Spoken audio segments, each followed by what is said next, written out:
según dicen, a nivel mundial. Es una gran bendición para mí poder compartir un mensaje de la Biblia para todos y cada uno de nuestros hermanos en Cristo y aún amigos. Es una gran bendición para la amabilidad de estar oyendo lo que la Biblia dice. Un saludo entonces para todos y cada uno en los diferentes lugares donde están mirando esta predicación o oyendo esta predicación. Saludo, porque los saludos son bíblicos y por eso estoy mandando estos saludos a todos y cada uno de nuestros hermanos en los diferentes departamentos en este país y aún fuera de este país. Ahora iniciamos con una oración, ¿no? Nuestro Padre Celestial que estás en el cielo, te damos gracias en este momento por tu Hijo, el Señor Jesucristo, quien siendo el resplandor de tu gloria y la imagen misma de tu sustancia, lo diste que viniera a este mundo a dar su vida en expiación por nuestros pecados, allí en la vergonzosa cruz del Calvario. Allí Él murió por nosotros, para mostrar el gran amor que tenías para nosotros. Y aun estando muertos en delitos y pecados, tú nos diste vida juntamente con Cristo, por gracia somos salvos. Pero en este momento estamos aquí para poder dar una lectura de tu santísima palabra. Esperamos que nos bendigas a todos y cada uno de los que estamos escuchando con esta porción de tu palabra esta noche, que sea de gran bendición, un sustento para nuestra alma, una fortaleza para nuestro espíritu, esperando que tú obres maravillosamente, dirigiendo todo para que todo lo que hagamos sea para la honra, la gloria de tu santísimo nombre. Y en el nombre del Señor Jesucristo te pedimos esto. Amén.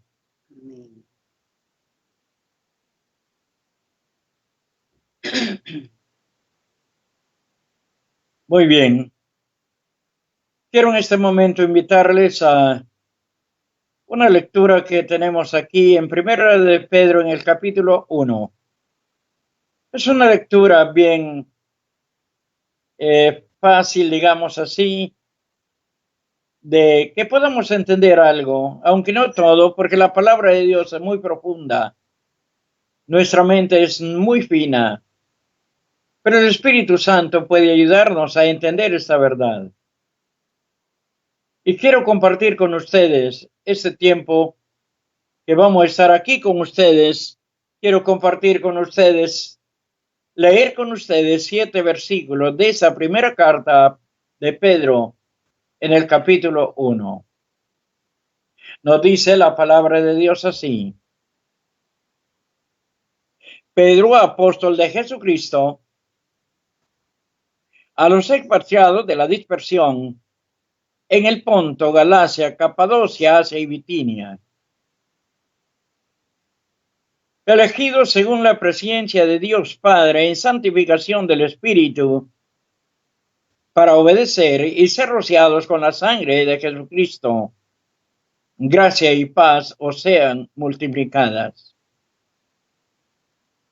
Bendito el Dios y Padre de nuestro Señor Jesucristo, que según su grande misericordia nos hizo renacer para una esperanza viva por la resurrección de Jesucristo de los muertos. Padre, para una herencia incorruptible, incontaminada e inmarcesible, reservada en los cielos para vosotros, que sois guardados por el poder de Dios, mediante la fe, para alcanzar la salvación que está preparada para ser manifestada en el tiempo postrero,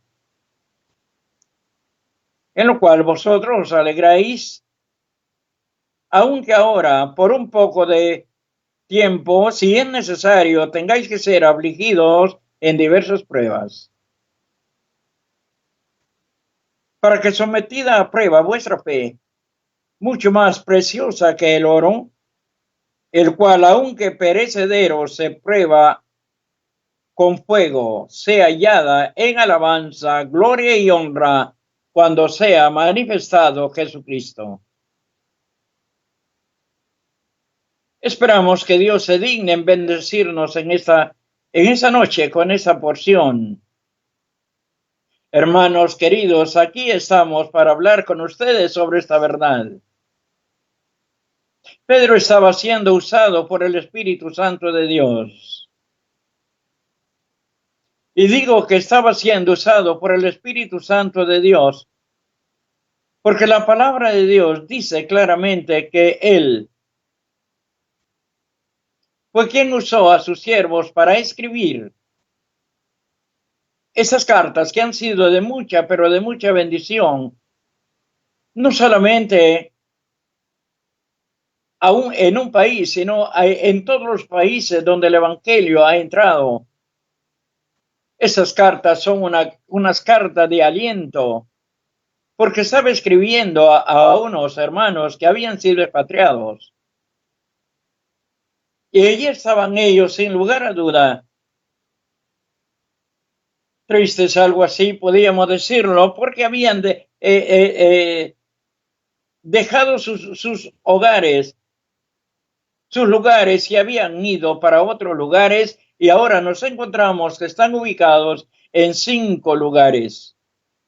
Eran hermanos en Cristo. Eso había sucedido debido a las grandes persecuciones del emperador en aquel entonces. Esos hermanos tuvieron que salir.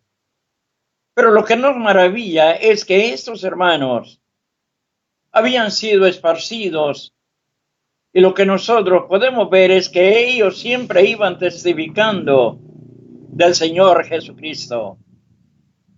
Ahora, el Espíritu Santo usa a Pedro para escribir esta carta, para animarles, para alentarles, para ayudarles en el momento crucial en que ellos estaban pasando. Pero vale decir que esta carta no solamente fue de bendición para ellos, sino que también ha sido de bendición para todo el pueblo de Dios que está diseminado en diferentes partes del mundo. Nosotros vemos aquí, en ese versículo 1, que dice claramente la palabra de Dios, ¿dónde estaban ellos en la dispersión? En el punto Galacia, Capadocia, Asia y Bitinia. Ahí estaban pues ahora tienen la bendición de recibir estas bellas notas, como ser esa carta. Esa carta les inspiró, sin lugar a duda, mucha confianza y aliento espiritual para continuar. Y si ellos hiciera posible que ellos murieran por el nombre de Cristo, no importaba. Nosotros sabemos que la muerte al final es natural y no sabemos, pues, cómo puede suceder con nosotros que todavía estamos viviendo. Pero lo que sí sabemos es que tenemos una casa no hecha de mano eterna en los cielos, donde estaremos por los siglos de los siglos. Llegamos aquí al versículo 2. Ahora él les dice con esta expresión, elegidos. Esa palabra elegidos la encontramos en varios versículos de aquí, tanto del Nuevo Testamento como en el Antiguo Testamento. Dios hablaba del pueblo de Israel que había sido elegido, escogido, porque es la misma palabra. El apóstol dice en Efesios capítulo 1, él dice en el versículo 4, según nos escogió en él. Eso lo hizo antes de la fundación del mundo. Propósito era para que fuéramos santos y sin mancha delante de él. Es interesante, pues, que esta elección la hizo en la eternidad pasada. Y ahora le escribe Pedro aquí a sus destinatarios. Él dice, según la presciencia de Dios, habla de la ciencia de Dios, del conocimiento que tiene Dios, de todas las cosas pasadas, presentes y futuras.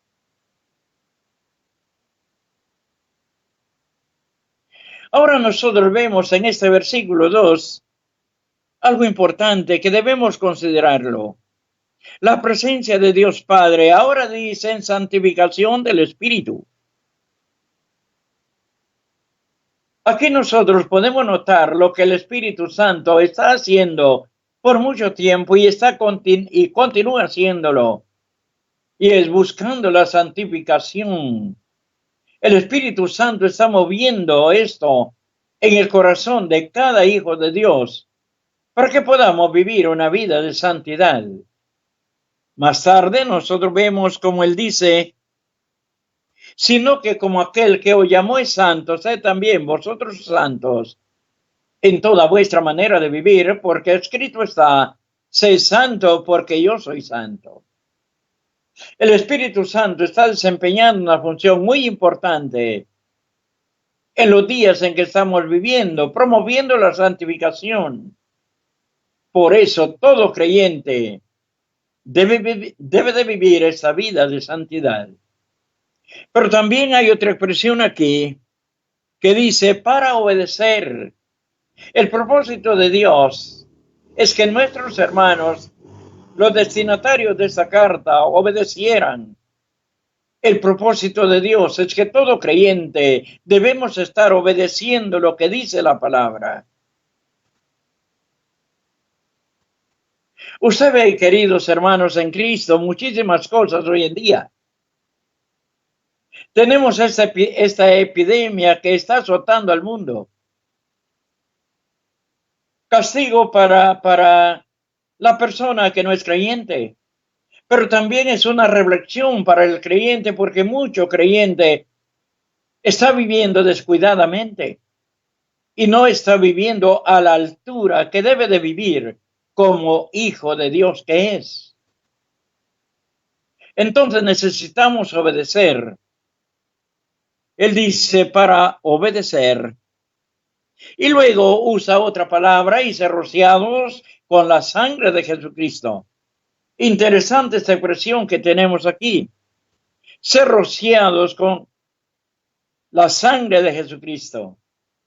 Aquí estamos mirando como si Pedro estuviese o que este pueblo, la iglesia, estuviera allí al pie de la cruz cuando aquel soldado romano traspasó su costado con aquella lanza donde emanó sangre y agua, y esa sangre estaba rociando nuestras vidas. Juan usa una expresión en el libro del Apocalipsis que dice, al que nos amó y nos lavó de nuestros pecados con su sangre. Cada creyente en Cristo Jesús ha sido lavado con la sangre preciosa de Cristo, derramada como de un cordero sin mancha y sin contaminación. Al final del versículo 2, Él está deseando para ellos dos bendiciones. Es la gracia y la paz. Y Él dice que sean multiplicadas. Oh, hermanos míos, nosotros obtuvimos la gracia en el momento de nuestra salvación. Por gracia sois salvos, dice el Señor. Nos salvó no por obra de justicia que nosotros hubiéramos hecho, sino por la gracia de Dios. Llegamos a ser salvos, pero nosotros seguimos disfrutando de la gracia de Dios. Durante la iglesia, si esté en el mundo, sigue disfrutando de esa acción. Pero luego dice, y paz. El Señor dijo en San Juan 14:27, la paz os dejo, mi paz os doy. Cuando Él le dice a los discípulos así, le está diciendo, ustedes ya no hay más enemistad de Dios. Ustedes eran enemigos de Dios. Pero ahora ya no hay más enemistad. Eso quedó anulado cuando Él murió allí en la cruz del Calvario, porque la Biblia dice claramente que si siendo enemigos fuimos reconciliados con Él por la muerte de su Hijo, mucho más, estando reconciliados, somos salvos por su vida. Y Santiago dice, oh almas adúlteras, ¿no sabéis que la amistad del mundo es enemistad contra Dios? Cualquiera que quiera ser amigo del mundo se constituye enemigo de Dios. Pero luego él dice, mi paz os doy. La paz os dejo, mi paz os doy. Esa es la bendición que nosotros tenemos. Para gozar de esa paz o darnos esa paz, tuvo que morir en aquella cruz del Calvario. En Colosenses, en el capítulo 1, si no me equivoco, versículo 20, dice, haciendo la paz mediante la sangre de su cruz. Esa paz que nosotros disfrutamos, hermanos míos, costó la muerte de Cristo y su derramamiento de sangre en aquella cruz. Por eso, ahora en 2 Corintios 13 y el versículo 11, tenemos la exhortación que dice, y vivid en paz, y el Dios de paz y de amor estará con vosotros. Muy bien. Llegamos al versículo 3. Cuando Pedro ve lo que ha hecho el Señor, ahora él está, prorrumpe en alabanza y dice, bendito. Esa palabra es una palabra que quiere decir bien de una persona. Es una palabra de alabanza. Y nosotros podemos ver esto claramente aquí. Él dice, bendito el Dios y Padre de nuestro Señor Jesucristo. Él es bendito y la Biblia dice claramente, Él es bendito por los siglos de los siglos. Podemos hablar en bien de Él, desde luego que sí, desde nuestra conversión, por nuestra continuidad y hasta el fin de nuestra vida. Nosotros hablamos en bien de Él. Ahora Pedro exclama y dice bendito. Y veamos lo que sucedió. Ahora nos dice aquí la palabra de Dios, que según su grande misericordia, hermanos míos, por la misericordia de Dios, la palabra misericordia, en un sentido quiere decir Dios quitando lo que nosotros merecíamos. ¿Qué es lo que merecíamos? Todos sabemos, merecíamos el castigo, pero Dios no quiso que nosotros hubiéramos el castigo, sino que nosotros gozáramos de su misericordia, de su amor y su gracia infinita. Ahora dice aquí la palabra de Dios que nos hizo renacer. Pedro está pensando, él dice, nos hizo renacer. Él se está incluyendo también en esto. Nos hizo renacer. La palabra renacer, hermanos míos, no la ignoramos sin lugar a duda. Fue lo que le dijo el Señor a Nicodemo, cuando Nicodemo se acercó donde él, allí en la noche, le dice, sabemos que has venido de Dios como maestro, porque nadie puede hacer las señales que tú haces si no está Dios con él. El Señor inmediatamente le interrumpió, no le puso mucha atención a la conversación de Nicodemo, sino que le dijo, te es necesario nacer de nuevo. Nacer de nuevo, nacer otra vez. Tenía que nacer de nuevo, había nacido de sus padres, pero ahora tenía que nacer de nuevo, hablando espiritualmente. Hermanos míos, todo creyente ha nacido de nuevo.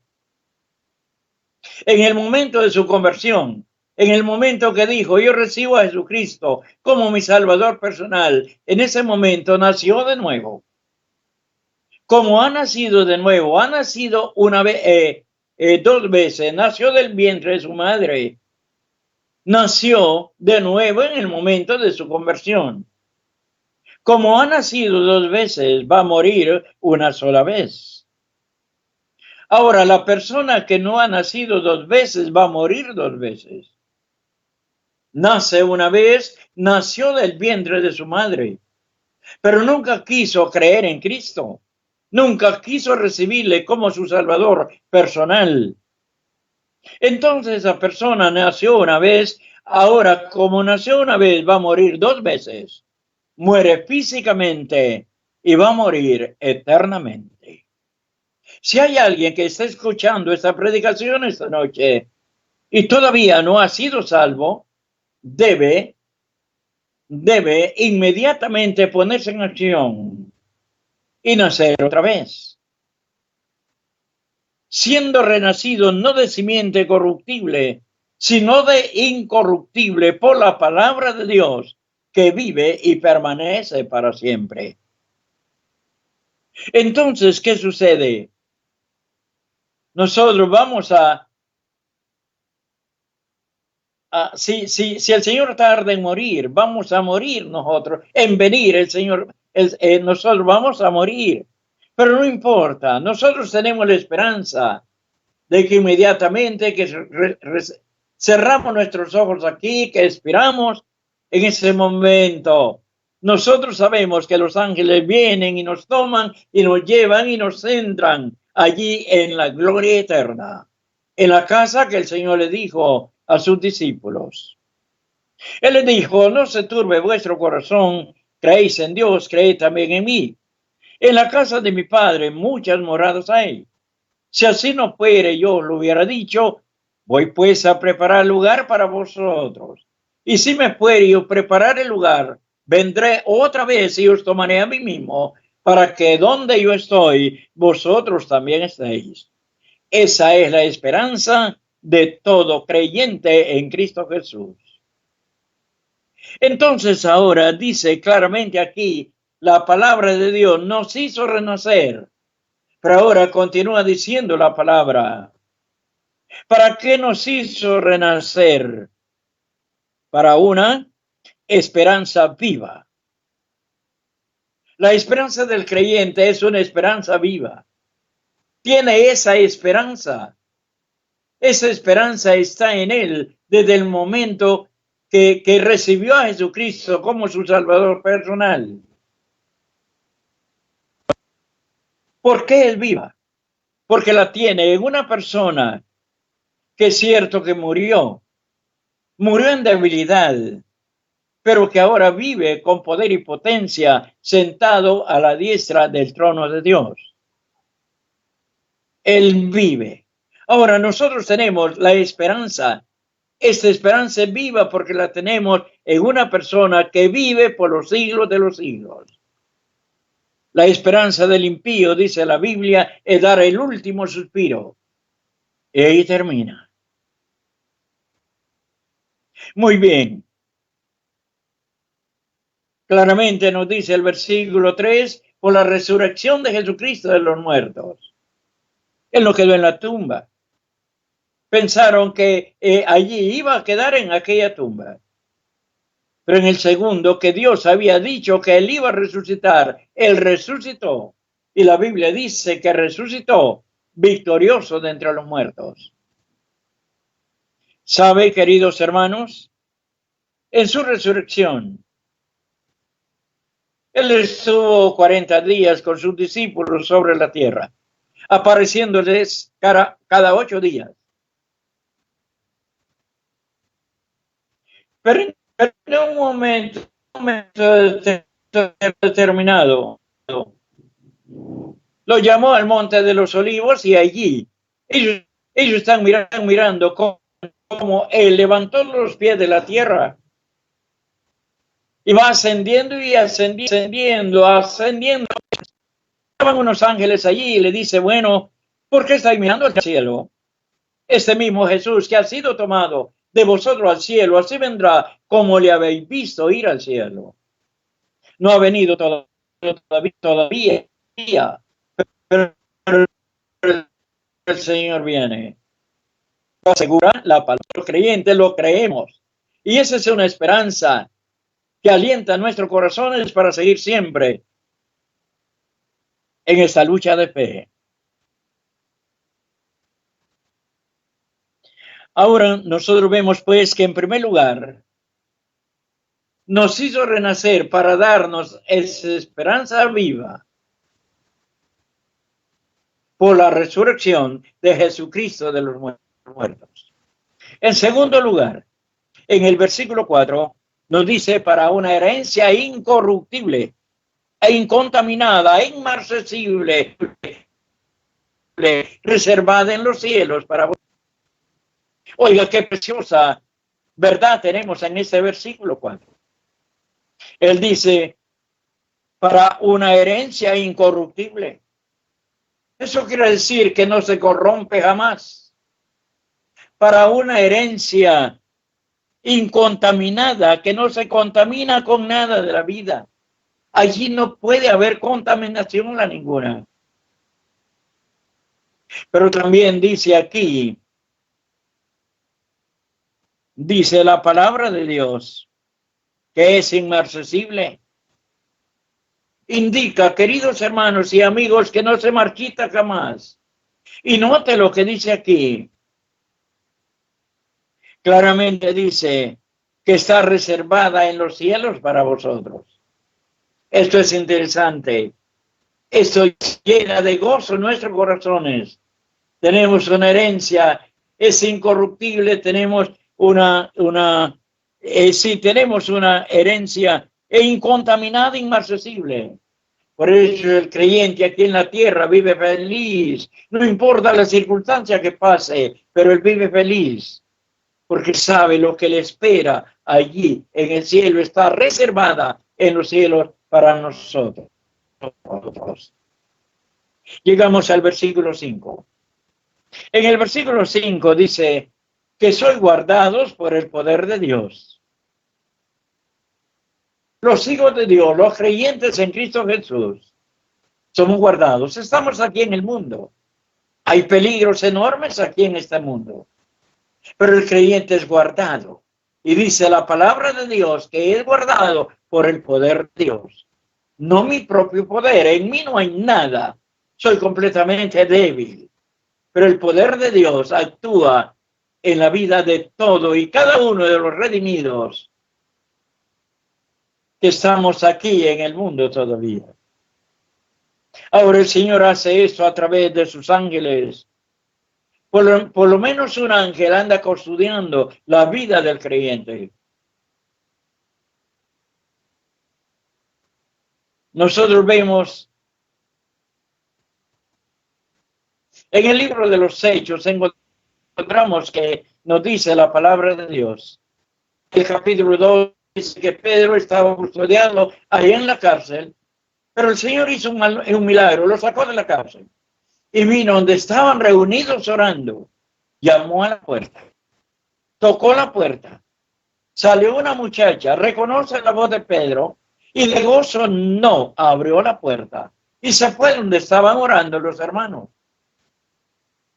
Pero sabe, estos dijeron no, es su ángel. Por eso le digo que por lo menos un ángel está custodiando la vida del creyente aquí en este mundo.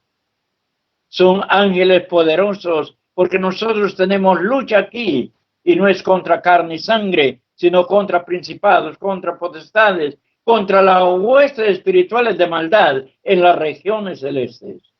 Somos guardados por el poder de Dios. Pero nos sigue diciendo el versículo 5 aquí. Para alcanzar la salvación que está preparada para ser manifestada en el tiempo posterior. Hermanos míos, quiero decirle en este momento, deteniéndome un poquito aquí es donde tropiezan muchísimos, aún de aquellos que dicen que son creyentes. Pero cuando llegan aquí, ellos dicen, todavía no somos salvos. ¿Pero por qué no son salvos? Porque aquí dice, para alcanzar la salvación. Quiere decir, no la ha alcanzado todavía. Hermano mío, no se trata de eso. No está tratando de la salvación del alma.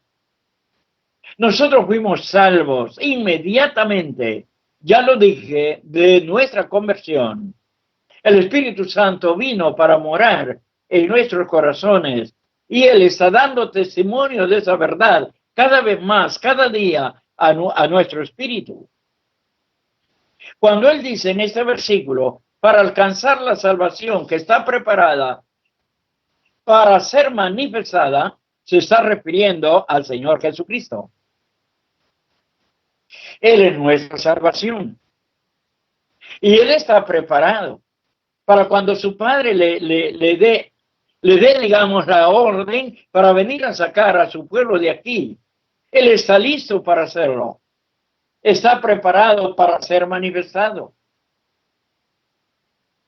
Oigan,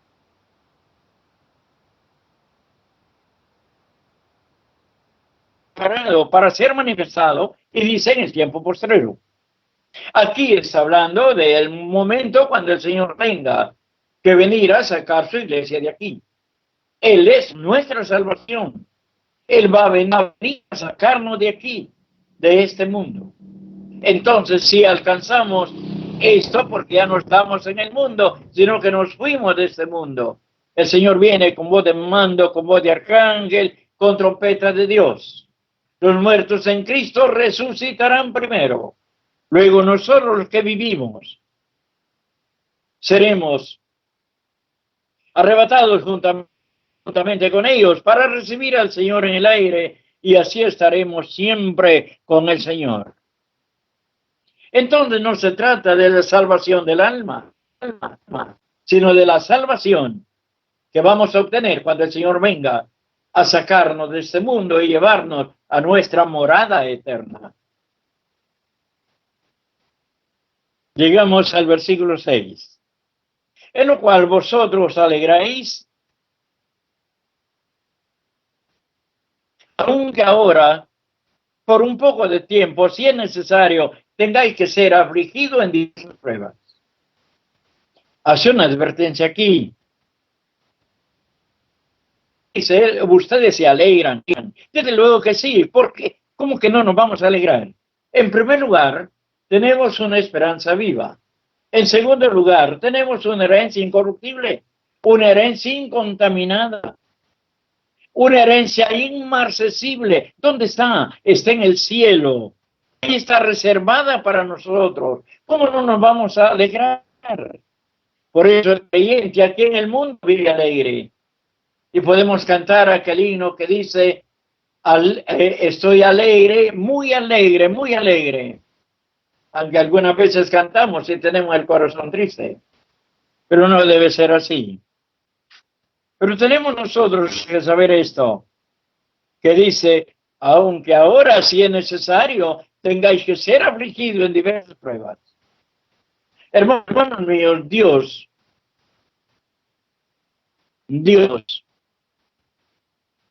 no nos ha dicho que no vamos a tener pruebas. Desde luego que sí. Él prueba a sus hijos. Un ejemplo grandioso lo tenemos en Job. Aquel hombre, un verdadero creyente en Dios. Un hombre muy rico, tenía su familia y todo eso vino a quedar en nada. Una prueba. Y como si eso fuera poco, le puso una gran sarna. Allí no es asunto de que el diablo estaba probando a Job, sino que Dios le estaba probando a Satanás quién era Job. A pesar de esto, sin embargo, él continuaba con esa fe puesta en el único Dios verdadero. Y luego cuando estaba en aquella desesperación, como si eso fuera poco, viene la mujer y se para un momento para observarlo. Y dice, todavía mantienes tu integridad, maldice a Dios y muérete. Oiga, en lugar de una palabra de consuelo, de ayuda, para nada. Ahora Job tiene que decirle como cualquier mujer, pato has hablado tú. Nosotros vemos aquí en la palabra de Dios, si es necesario, tengáis que ser afligidos, vale decir que la prueba aflige muchas veces, pero la prueba tiene un propósito y el propósito es que a la postre Él nos va a bendecir grandemente. Nos alegramos en medio de la circunstancia y todo, pero estamos alegres. Muy bien, finalmente, nos dice la palabra de Dios, para que sometida a prueba vuestra fe. Oiga, ¿cómo considera Dios que la fe? Él dice, más preciosa que el oro,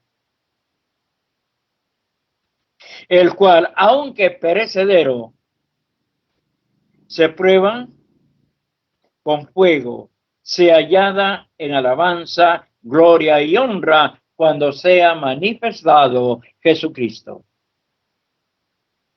Lo que Dios está haciendo, hermano, con la prueba para el creyente, es purificando su vida cada vez más aquí en el mundo, quitando la impureza que hay en nuestras vidas cada vez más, haciendo uso de la palabra, porque la palabra es la que hace esto para santificarla, habiéndola purificado en el lavamiento del agua por la palabra.